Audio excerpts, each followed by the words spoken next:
Saudara-saudari terkasih dalam Kristus, hari ini Selasa 2 Juli 2024 dalam pekan biasa ke-13 tahun B. Bacaan dibawakan oleh Teresia Natalia, Mazmur dilantunkan oleh Gabriel da Costa, dan renungan ditulis oleh Maria Monica. Selamat menekuni Sabda Allah.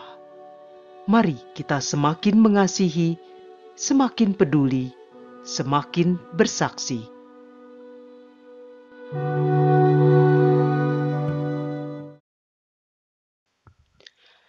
Dalam nama Bapa dan Putra dan Roh Kudus. Amin. Allah Bapa yang Maha Kuasa, Engkaulah keselamatan semua orang yang berseru kepadamu. Pada pagi ini kami mau mendengarkan sabda-Mu yang akan menjadi pegangan kami dari situasi sulit ataupun bahaya. Bebaskanlah kami dari ketakutan dan kepanikan. Semoga tangan-Mu yang kuat senantiasa memegang tangan kami, serta meneguhkan iman kami akan penyertaan-Mu dalam diri Yesus Kristus Putra-Mu, Tuhan dan Penebus kami. Amin. Bacaan dari Nubuat Amos, bab 3, ayat 1-8 dilanjutkan dengan bab 4, ayat 11 dan 12. Hai orang Israel, dengarkanlah sabda Tuhan tentang dirimu ini, tentang segenap kaum yang telah kutuntun keluar dari tanah Mesir. Beginilah sabdanya. Hanya kalian yang kupilih dari segala kaum di muka bumi. Sebab itu, aku akan menghukum kalian karena kesalahanmu. Berjalankah dua orang bersama-sama jika mereka belum berjanji? Mengaumkah seekor singa di hutan apabila tidak mendapat mangsa? Bersuarakah singa muda dari sarangnya jika belum menangkap apa-apa? Jatuhkah seekor burung ke dalam perangkap di tanah apabila tidak ada jerat di sana? Membingkaskah perangkap jika tidak ada yang ditangkap? Adakah sangka kala ditiup di suatu kota dan orang-orang tidak gemetar? Adakah terjadi malapetaka di suatu kota dan bukan Tuhan yang melakukannya?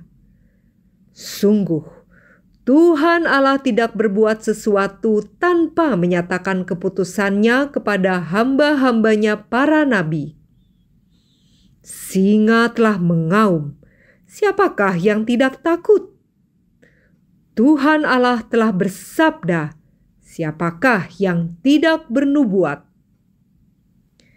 Aku telah menjungkir balikan kota-kotamu seperti Allah menjungkir balikan Sodom dan Gomora, sehingga kalian menjadi seperti puntung yang ditarik dari kebakaran. Namun, kalian tidak berbalik kepadaku. Sebab itu, demikianlah akan kulakukan kepadamu, hai Israel.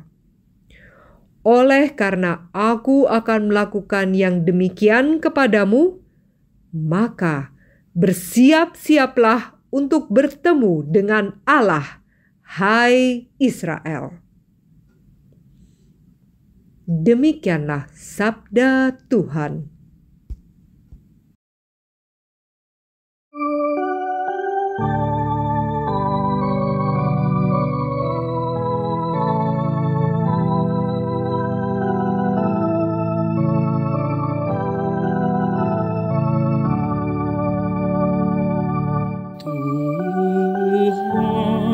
Tuntunlah aku dalam keadilan-Mu. Engkau bukanlah Allah yang berkenan akan kefasikan. Orang jahat akan menumpang padamu. Pembual tidak akan tahan di depan matamu. Engkau benci terhadap semua orang yang melakukan kejahatan.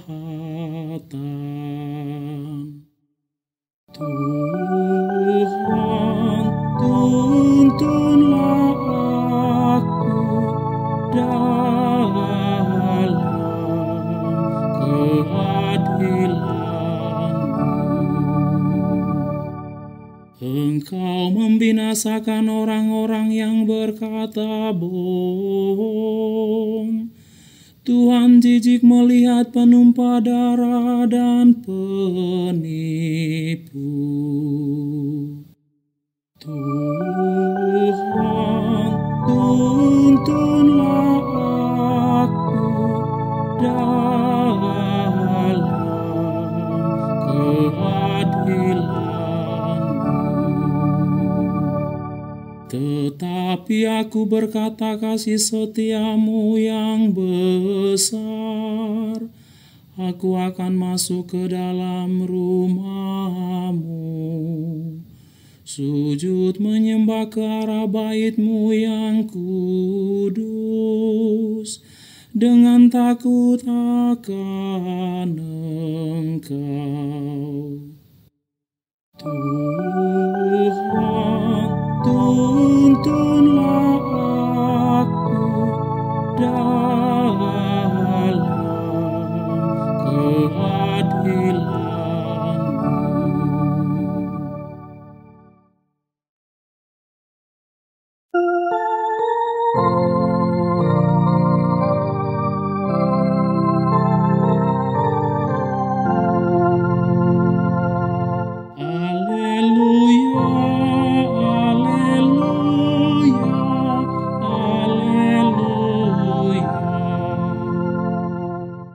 Aku menanti-nantikan Tuhan, jiwaku mengharapkan sabda-Nya.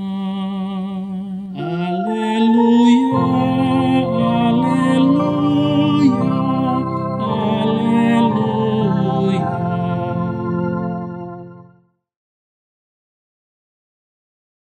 Inilah Injil suci menurut Matius, bab 8, ayat 23 hingga 27. Pada suatu hari, Yesus naik ke dalam perahu dan murid-muridnya mengikuti Dia. Sekonyong-konyong mengamuklah angin ribut di danau itu sehingga perahu ditimbus gelombang. Tetapi Yesus tidur. Maka murid-muridnya membangunkan Dia, katanya, "Tuhan, tolonglah, kita binasa." Yesus berkata kepada mereka, "Mengapa kalian takut, hai orang-orang yang kurang percaya?"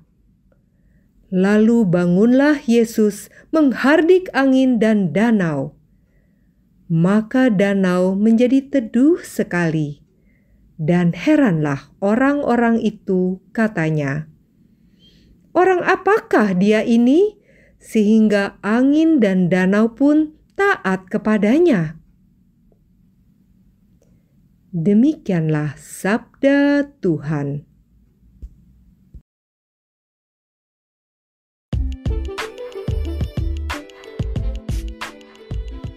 Iman melawan rasa takut. Renungan dibawakan oleh Maria Monica.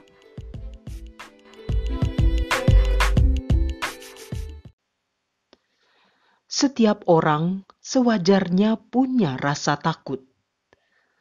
Takut pada sesuatu pasti ada dalam diri setiap orang. Penyebabnya bisa bermacam-macam. Takut karena ngeri akan sesuatu, takut terhadap ancaman dan mara bahaya, sampai pada masalah psikologis yang pelik seperti takut ketinggian, takut akan masa depan, takut ditinggal seseorang, dan seterusnya, dan seterusnya. Saya pernah mendengar, sebenarnya rasa takut itu diperlukan untuk menumbuhkan sikap antisipatif, mau mempersiapkan diri dengan sebaik-baiknya.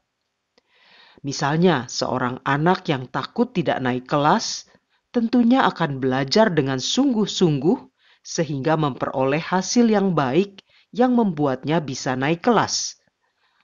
Atau seorang ayah yang takut keluarganya tidak berkecukupan, bekerja sangat keras agar kebutuhan keluarga terpenuhi, bahkan hingga berkelimpahan.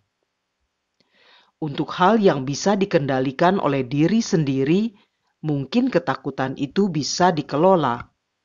Tapi terhadap ancaman dari luar yang terjadi di luar kendali seseorang, di situ muncul ketakutan seperti yang kita dengar terjadi pada para murid dalam bacaan Injil hari ini.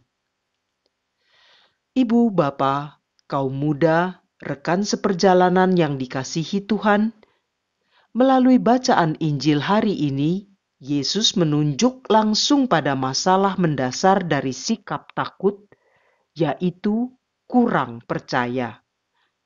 Ada yang mengatakan penyebab rasa takut terburuk adalah kurangnya iman. Itulah yang diingatkan Yesus kepada para murid. Kita lihat dalam bacaan Injil, sikap takut yang kurang percaya itu acap kali diiringi oleh sikap panik. Para murid yang tentunya sudah banyak kali melihat Yesus melakukan mukjizat, tetap saja menunjukkan kepanikan hingga mengatakan, "Guru, tolonglah, kita binasa." Dalam Injil Markus, peristiwa yang sama diceritakan pada bab 4 ayat 35 sampai dengan 41. Di sini Yesus menghardik angin itu dan berkata kepada danau yang dapat kita bayangkan airnya sedang bergejolak. Yesus berkata, "Diam, tenanglah." Dua kata ini bisa menjadi pengingat kita saat dilanda ketakutan. Diam dan tenanglah. Ketika badai kehidupan menghantam biduk yang kita kendarai, jangan panik, apalagi mencari ketenangan pada tempat yang salah. Ingatlah, Yesus berkata di tengah keributan angin itu, "Diam dan tenanglah." Di sisi lain, ada satu hal yang kita belajar dari para murid yang sangat penting untuk kita ikuti dalam menjalani hidup ini, yaitu datang kepada Yesus dan meminta tolong kepadanya. Dalam diam dan memohon pertolongan kepada Yesus, kita akan dicerahkan untuk mengambil langkah yang benar yang dapat membawa kita pada penyelesaian masalah yang ada. Memang, penyelesaian itu bisa jadi tidak dalam seketika semuanya beres. Tetapi jika kita mengikuti langkah yang ditunjukkan oleh Tuhan, percayalah kita akan sampai ke perairan yang tenang, pelabuhan yang damai sejahtera yang sesuai dengan rencananya. Dalam segala perkara hidup, suka tidak suka, kita seringkali terjebak oleh cara berpikir kita sendiri dalam memecahkan permasalahan yang ada. Dan jika yang kita pikirkan dan inginkan itu tidak terjadi, lalu kita cenderung panik dan menyalahkan Tuhan. Padahal Tuhan yang Maha Segalanya, tentulah segala jalannya tidak terbayangkan oleh isi kepala kita yang sempit. Maka pemazmur dalam refren hari ini menyatakan, "Tuhan, tuntunlah aku dalam keadilan-Mu." Kita percaya pada keadilan Tuhan yang akan selalu menenangkan langkah hidup kita. Marilah berdoa. Allah Bapa yang Maha Kuasa dan Kekal, Engkau memimpin perjalanan hidup kami ini dengan kasih dan rahmat-Mu yang melimpah. Bimbing kami agar tidak mudah panik dan takut akan segala badai hidup yang harus kami lewati. Kuatkan iman kami akan penyertaan-Mu, dan sertailah kami agar mengambil keputusan yang tepat sesuai dengan kehendak-Mu. Doa ini kami hunjukkan dengan pengantaraan Yesus Kristus Putra-Mu yang terkasih, yang bersama Dikau dalam persekutuan Roh Kudus, Allah sepanjang masa. Dalam nama Bapa dan Putra dan Roh Kudus. Amin.